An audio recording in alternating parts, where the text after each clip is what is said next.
Quelle est la réalité des métiers du test dans le secteur numérique ? Dans Calisti, je vous propose de vulgariser toutes les questions liées à ces métiers, aussi bien pour les personnes qui démarrent dans le secteur, mais également pour des personnes plus expérimentées, et tout ça avec des invités incroyables qui partagent leur savoir et leurs expériences, parce qu'on gagne forcément à apprendre les uns des autres.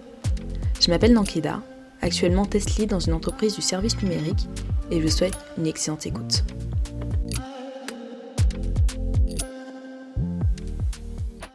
Bonjour, bonsoir à tous, j'espère que vous allez bien. Cette semaine, on va traiter une question que beaucoup de personnes se posent quand elles cherchent à se reconvertir dans le test logiciel. Donc, si vous êtes déjà un professionnel de la qualité, restez, mais le contenu qui va suivre ne s'adresse pas du tout à vous en premier lieu. Donc, vous l'avez lu dans le titre, il s'agit des qualités recherchées chez un testeur. Je pense que si vous suivez le podcast depuis un moment, vous avez déjà dû vous faire une idée, grâce notamment aux différents échanges que j'ai eus avec mes invités. Mais j'ai trouvé que ce serait intéressant d'avoir un épisode dédié, comme ça l'information est là. Puis ça rassemblera à peu près tout ce qui a pu être vu. En première position, je dirais la rigueur. Ça peut avoir une connotation négative, mais dans le cas du test, c'est justement quelque chose qui est très recherché. Et c'est drôle parce que je me faisais la réflexion sur la différence de perception qu'il y avait entre le mot rigueur et l'adjectif rigoureux. Quand on visualise un peu la rigueur, on imagine tout de suite quelque chose de dur, d'intangible, qui manque de flexibilité. Et à l'inverse, quand on pense à quelqu'un de rigoureux, on imagine quelqu'un de très droit, qui a des principes, mais dans le sens vertueux, au contraire. On l'a dit plusieurs fois et je pense que je dois le répéter au moins 2 fois par épisode, le test c'est un métier de rigueur qui est très binaire. Soit ça fonctionne, soit ça ne fonctionne pas. Il n'y a pas d'entre-deux. Le fait d'avoir justement une rigueur en tant que testeur oriente le travail quotidien vers un petit peu plus de qualité. Pourquoi ?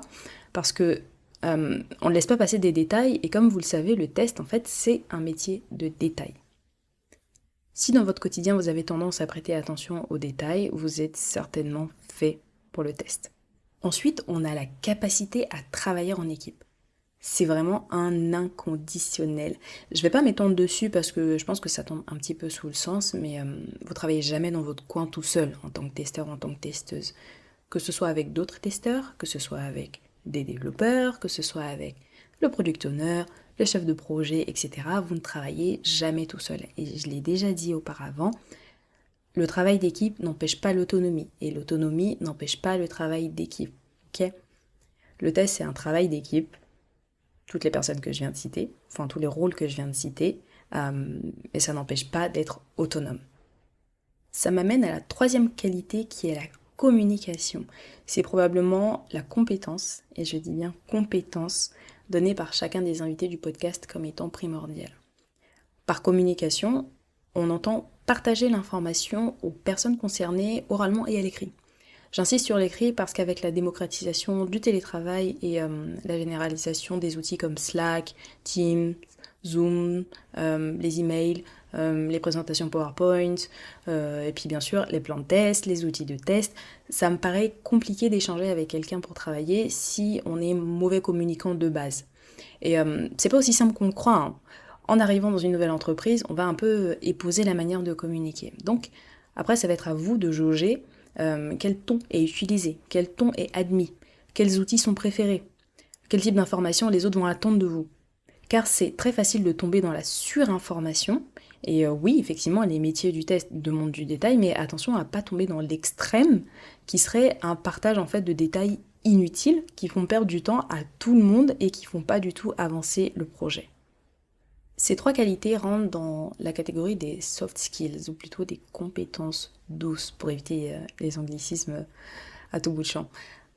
Bien sûr, il faut des hard skills, donc des vraies compétences bien dures, hein. Et c'est peut-être d'ailleurs ce qui vous a amené à cliquer sur l'épisode. Pour faire du test manuel, c'est avant tout en fait nécessaire d'avoir une bonne connaissance du produit que vous testez. Donc, être observateur, observatrice. Vous êtes dans la peau du client final, donc ça veut dire connaître l'application sur laquelle vous évoluez. Avoir des connaissances métiers aussi. Par exemple, si vous testez un CRM, connaître ce qui est attendu du métier de commercial vous servira.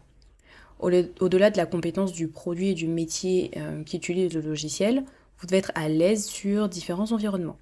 C'est-à-dire pouvoir utiliser un iPhone, pouvoir utiliser un Android, savoir naviguer sur plusieurs navigateurs comme Chrome, Firefox, Opera, éventuellement Internet Explorer. On dit Explorer maintenant, je crois. Bon, bien sûr, ça signifie aussi avoir le vocabulaire associé.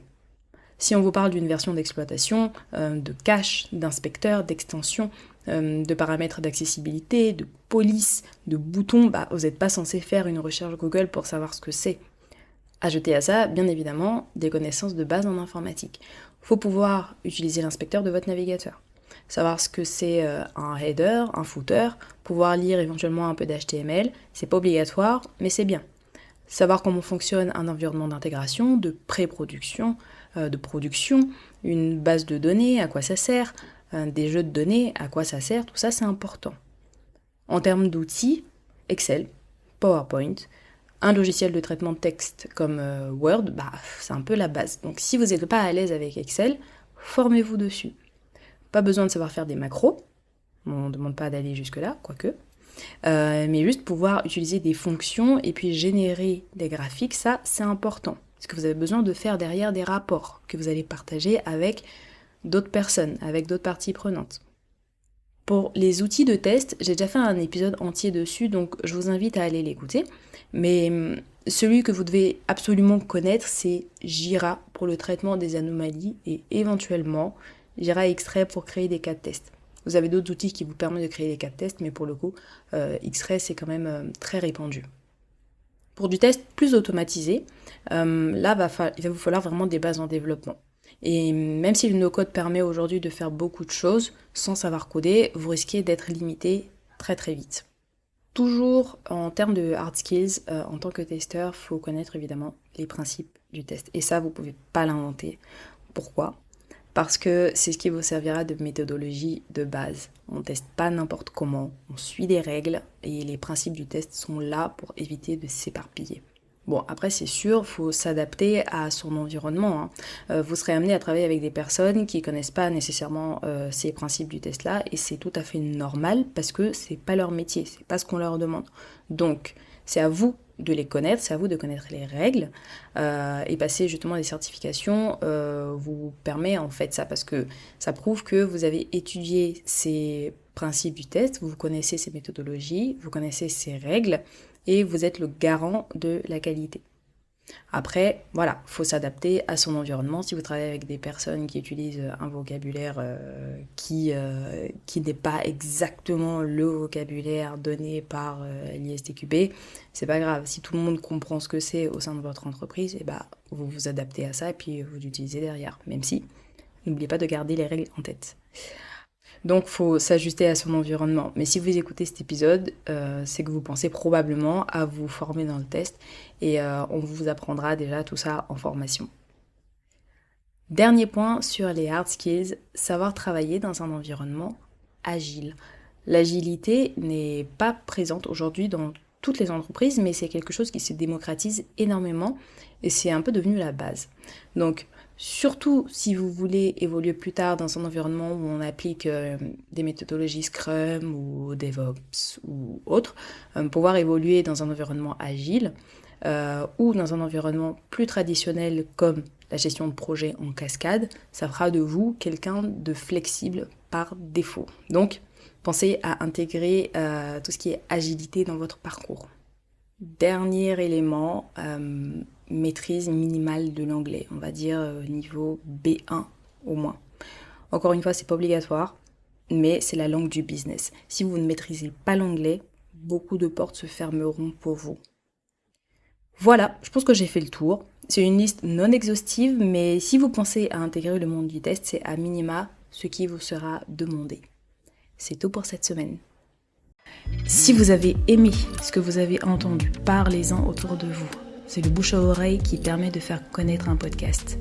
C'est un métier qui mérite d'avoir plus de visibilité, selon moi, et vous pouvez m'aider justement à le faire connaître. N'oubliez pas de vous abonner au podcast et laissez-moi une petite note sur Apple Podcast, 5 sur 5 de préférence.